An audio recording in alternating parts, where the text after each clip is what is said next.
Assalamualaikum Bu Surya. Waalaikumsalam warahmatullahi wabarakatuh. Bu Endang, apa kabar Bu? Alhamdulillah baik. Bu Surya kira-kira ada waktu enggak untuk saya? Oh, alhamdulillah Bu. Hari ini saya free. Saya free. Jadi waktu saya banyak untuk Bu Endang. Ini Bu, Uh, ada yang ingin disampaikan apa ya Bu ya? ya ini saya ada sedikit masalah Bu Surya.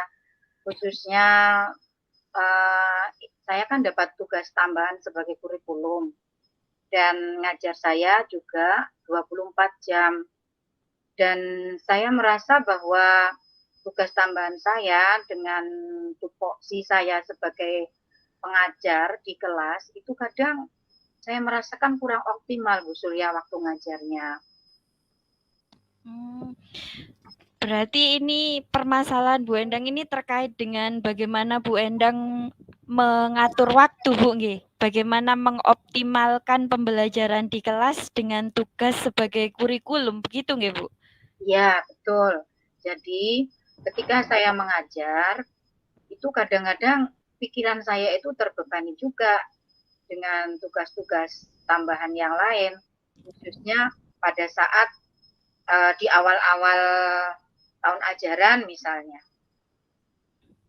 Jadi Oke. saya harus menyelesaikan masalah pembuatan KOSP, kemudian juga harus memikirkan bagaimana distribusi pembelajaran itu supaya teman-teman itu juga merasa merasa tidak crash dan sebagainya. Jadi pada saat awal-awal tahun ajaran itu saya pasti akan istilahnya itu ada beban di dalam pikiran saya. Jadi kadang saya mengajar itu juga kesannya itu kosong gitu Bu Surya kepada anak-anak. Jadi saya merasakan kurang optimal sehingga kadang-kadang ketika ulangan di awal-awal pembelajaran itu dalam beberapa minggu itu ketika misalnya KUSP itu belum terselesaikan misalnya itu anak-anak kadang-kadang tuh saya lihat nilainya tuh turun semua. Jadi saya ini sebenarnya yang salah siapa?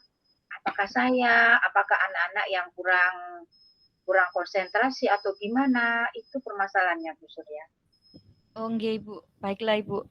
Dari permasalahan yang Ibu sampaikan barusan, ini kan di awal-awal tahun pelajaran, Bu, nggih. Di awal-awal Ya. tahun pelajaran saja atau kesulitan yang Ibu alami ini berlangsung untuk selanjutnya, Ibu, atau hanya di awal-awal tahun pelajaran saja?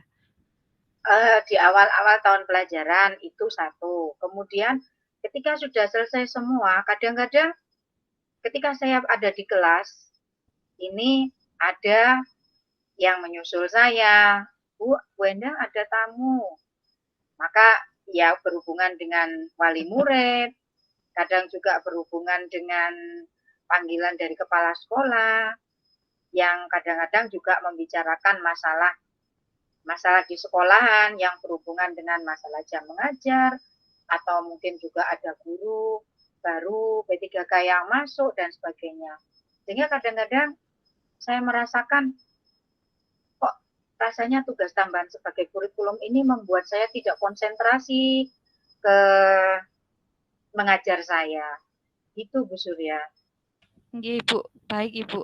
Jadi Ibu ini mengalami kesulitan ketika Ibu membagi waktu, Bu, nggih, antara tugas sebagai kurikulum yang begitu padatnya, yaitu harus mengatur jam yang ada di sekolah, nggih, kedatangan P3K baru, terus Ya, tiba-tiba ketika di tengah-tengah pelajaran Ibu dipanggil ada tamu, apa itu wali murid, apa itu ya, tamu dari luar untuk mengatur betul, jadwal mungkin kembali dengan Ibu bagaimana dan betul. akhirnya ini mengganggu pembelajaran di dalam kelas. Begitu nggih, Bu, nggih? Ya, ya, betul sekali. Dari permasalahan yang Ibu sampaikan ini Bu Endang nggih, kira-kira Bu Endang inginnya itu bagaimana, Bu? Saya tuh pengennya begini Bu Surya. Ketika saya itu ngajar, saya itu ingin tidak terganggu dengan hal seperti itu. Sehingga ada tamu atau mungkin juga ada kepentingan Bapak Kepala Sekolah dengan saya. Mereka itu semua harusnya ngerti lah kalau saya itu ngajar. Maka Nggih. saya harus full konsentrasi ke ngajar. Saya pengennya seperti itu. Sehingga kadang-kadang saya juga berpikir, apa ini harus saya bicarakan ya dengan Bapak Kepala Sekolah masalah ini? Atau juga saya harus berbicara juga pada rekan-rekan semua agar mereka itu tahu bahwa sebenarnya tugas ini adalah tugas tambahan untuk kurikulum, walaupun kurikulum itu juga penting bagi sekolah, tapi saya sebagai pengajar ini kan juga lebih penting. Itu kira-kira menurut saya seperti itu, Bu Surya. Nggih. Nggih, Bu. Sebenarnya pemikiran Ibu ini tidak ada salahnya, nggih, bener, sudah benar sebenarnya. Karena memang apa ya istilahnya kita sebagai guru tugas utama kita kan mengajar nggih, Bu, nggih. Ya, Terus betul. tetapi kita diberikan tugas tambahan yang istilahnya itu memang sangat menyita waktu kita nggih, Bu, seperti itu. Ya. Kira-kira selain yang apa ya, selain yang Ibu sampaikan tadi tentang keinginan Ibu seperti itu, kira-kira ada nggak, Bu, di dalam pemikiran Bu Endang ini rencana dari Bu Endang untuk mengimplementasikan keinginan tersebut agar apa ya Bu, agar seimbang gitu loh antara mungkin jam mengajar Ibu dengan tugas kekurikuluman agar keduanya itu bisa berjalan beriringan gitu Bu, tanpa saling mengganggu satu sama lain. Kira-kira ada nggak rencana Bu Endang untuk itu? Sebenarnya ada. Jadi saya itu ada tahapan keinginan saya itu ya, rencana saya yang pertama saya ingin berbicara kepada apa itu namanya wakil kepala sekolah. Saya ingin bilang kepada beliau bahwa keinginan saya ketika saya mengajar, tolong kalau ada tamu, kalau ada bapak kepala sekolah yang ingin berbicara dengan saya, mohon dipending dulu sampai saya selesai mengajar agar saya bisa fokus dan bisa mengimplementasikan apa yang sudah saya rencanakan. Jadi kadang itu yang sudah saya rencanakan di RPP itu kadang meleset semua, Bu Surya, karena berkaitan dengan hal-hal yang mengganggu ini. Kemudian itu rencana yang pertama, saya mau berbicara kepada wakil kepala sekolah. Kemudian juga saya ingin berbicara juga kepada rekan-rekan. Jadi nanti misalnya ada rapat terbuka yang diadakan oleh Bapak Kepala Sekolah, saya akan menjelaskan tupoksi daripada guru dan juga tugas tambahan yang sudah diberikan kepada kita. Jadi penguatannya itu saya menginginkan bahwa ketika kita berada di kelas itu adalah waktu yang paling waktu yang paling utama bagi kita untuk sebagai pengajar, bagaimana kita itu bisa membuat anak didik kita itu menjadi lebih berpotensi. Jadi tolong kalau kita itu mengajar, mohon jika ada yang berhubungan dengan masalah bagian kurikulum atau apa, tolong dipending dan mohon juga di apa itu nanti waktunya itu ditunda sehingga saya tidak dipanggil. Rencananya itu, jadi yang pertama itu, kemudian rencana yang kedua itu. Kemudian rencana yang paling ekstrim, saya itu yang ketiga ada Bu Surya. Saya ingin mengundurkan diri aja dari kurikulum. Inginnya seperti itu, Bu Surya. Nggih, Ibu. Nggih, dari 3 rencana yang Ibu sampaikan itu kan terkait dengan tugas tambahan Ibu nggih sebagai kurikulum. Terus tadi Ibu menyampaikan juga jika yang paling krusial itu adalah yang di kelas, terutama hubungannya dengan peserta didik nggih, dengan murid kita. Kira-kira menurut Bu Endang sendiri, pemikiran Bu Endang ini ada nggak arah untuk perbaikan ke sana ini gimana gitu istilahnya seperti itu Bu Endang. Mungkin Bu Endang punya rencana untuk itu, gimana caranya agar lebih optimal di kelas gitu Bu Endang.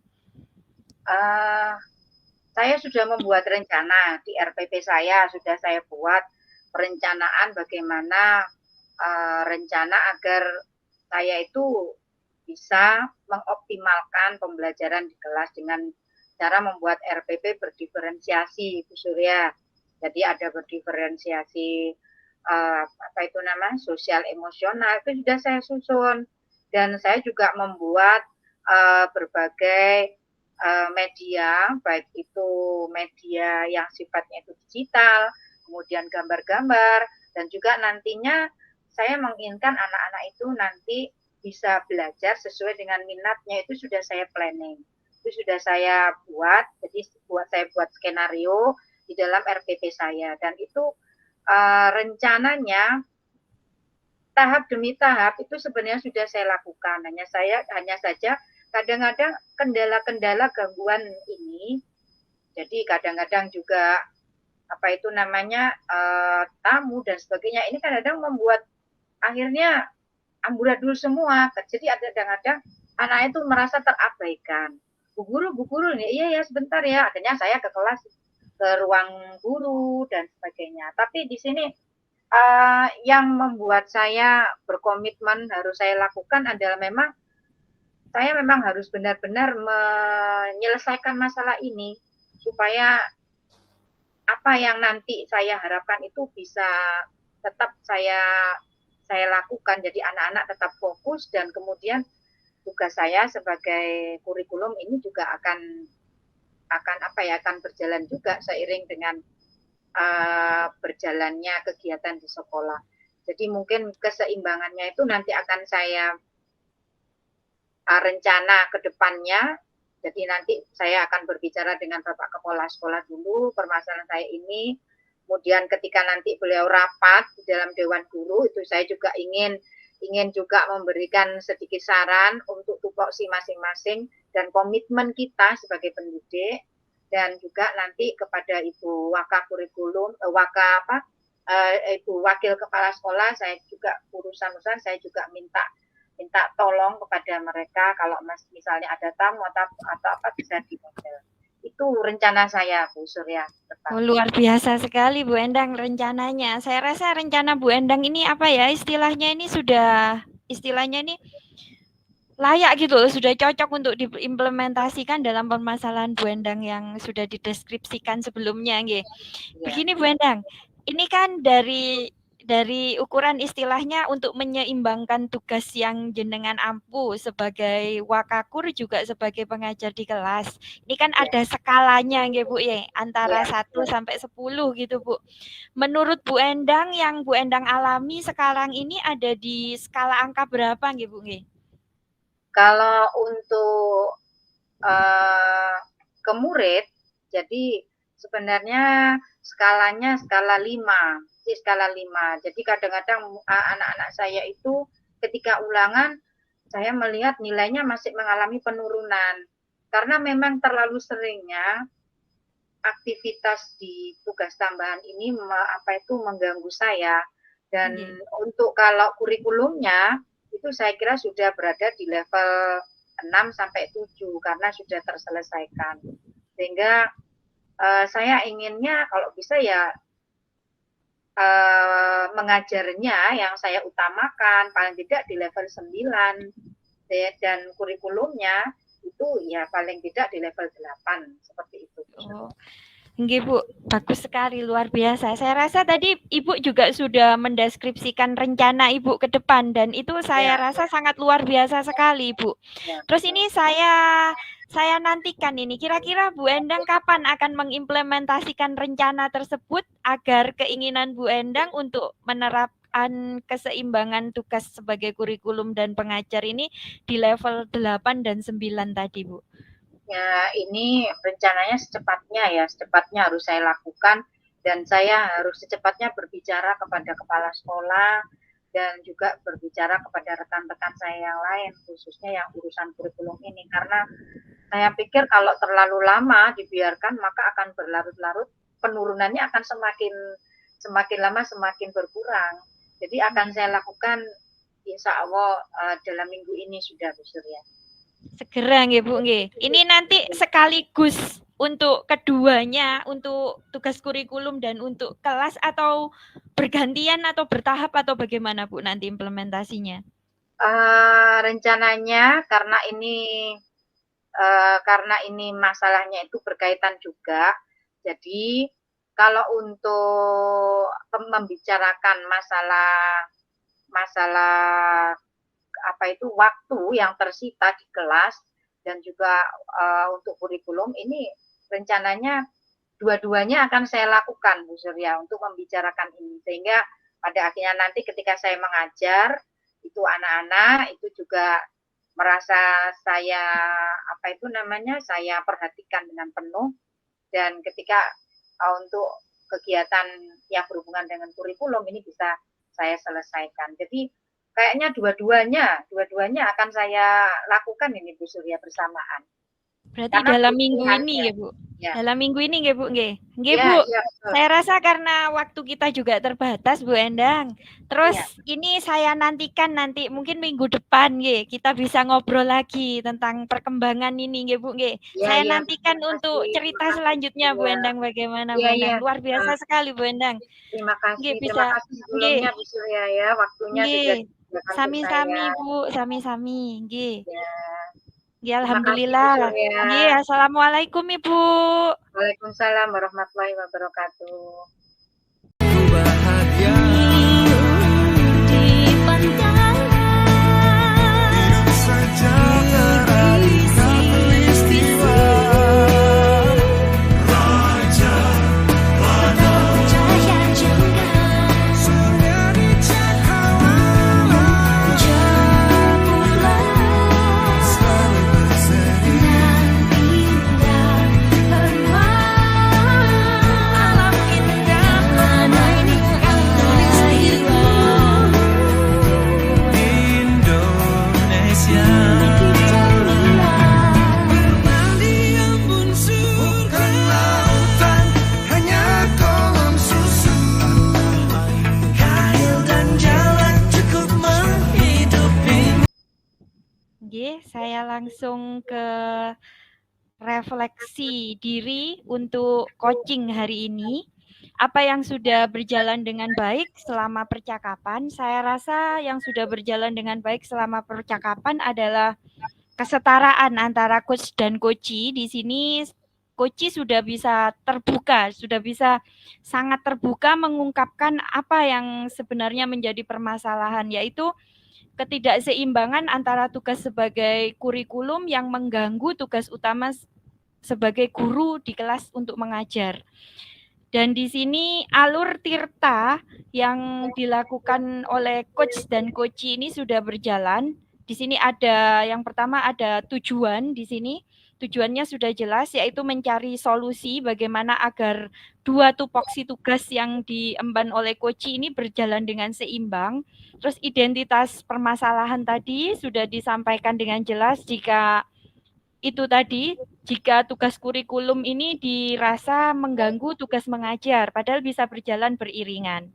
Terus rencana tindakan adalah membicarakan dengan beberapa rekan sejawat juga dengan atasan agar tugas sebagai sebagai kurikulum ini tidak mengganggu kegiatan pembelajaran yang ada di kelas, dan tanggung jawab yang disampaikan oleh coachee juga tersampaikan jika akan segera diimplementasikan rencana tadi dalam minggu ini.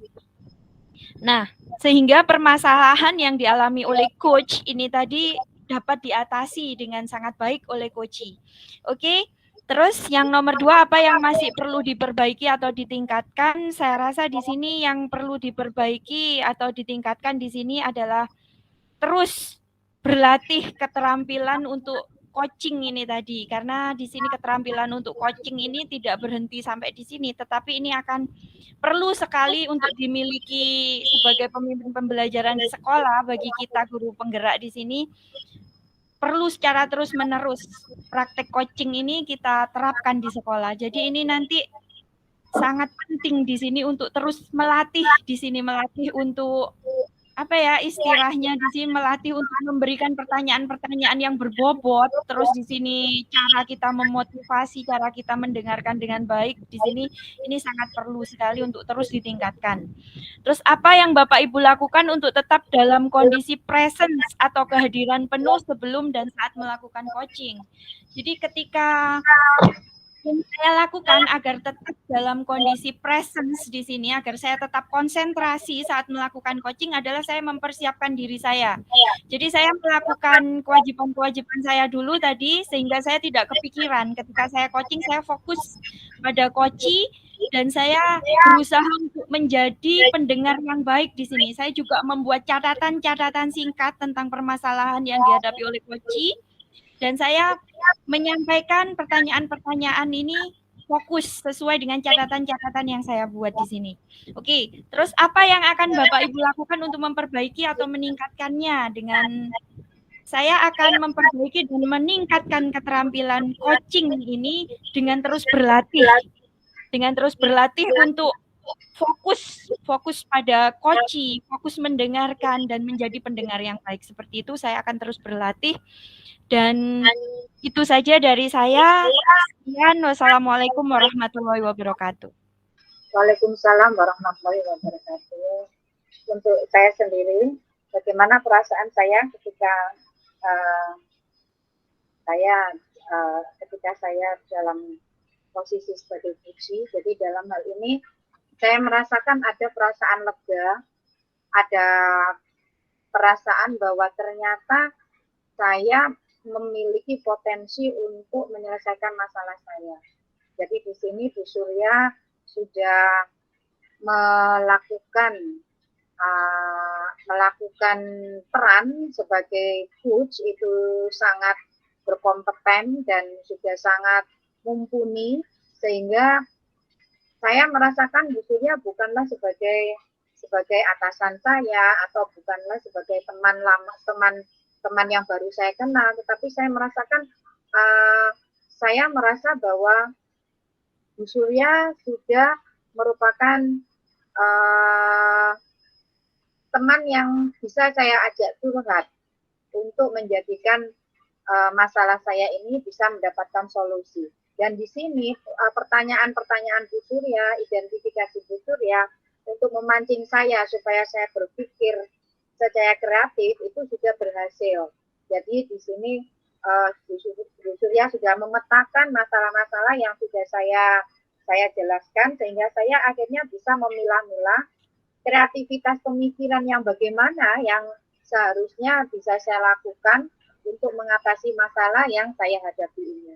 Sehingga saya merasa plong, lega, dan ini memang apa yang sudah saya rasakan secara nyata. Jadi yang saya rasakan adalah memang benar-benar kenyataan yang saya alami pada saat sekarang ini. Dan ketika sudah di coaching seperti ini, saya merasakan ada manfaat baik secara langsung maupun tidak langsung. Artinya secara langsung saya merasakan ternyata kita memang membutuhkan teman untuk menjadi curahan hati kita. Dalam hal ini kita perlu di coaching, walaupun dalam keseharian itu kita memang perlu. Karena apa? Untuk mengeplongkan perasaan kita, sehingga kita itu bisa menjadi fresh. Kita bisa menjadi pribadi yang bisa terbuka dalam artian lalu berpikir positif, bahwa ternyata ketika kita bisa berbicara dengan teman kita, berbicara dengan orang yang tidak menjudge, jadi dalam hal ini Bu Surya tidak memberikan mendekte harus begini itu tidak. Ini yang membuat saya itu salut kepada Bu Surya. Terima kasih Bu Surya, saya sudah merasakan tertolong dan termotivasi dengan apa yang sudah saya miliki, potensi yang sudah saya miliki. Itu saja dari saya Bu Surya, terima kasih. Terima kasih juga Bu Endang. Assalamualaikum. Waalaikumsalam warahmatullahi wabarakatuh.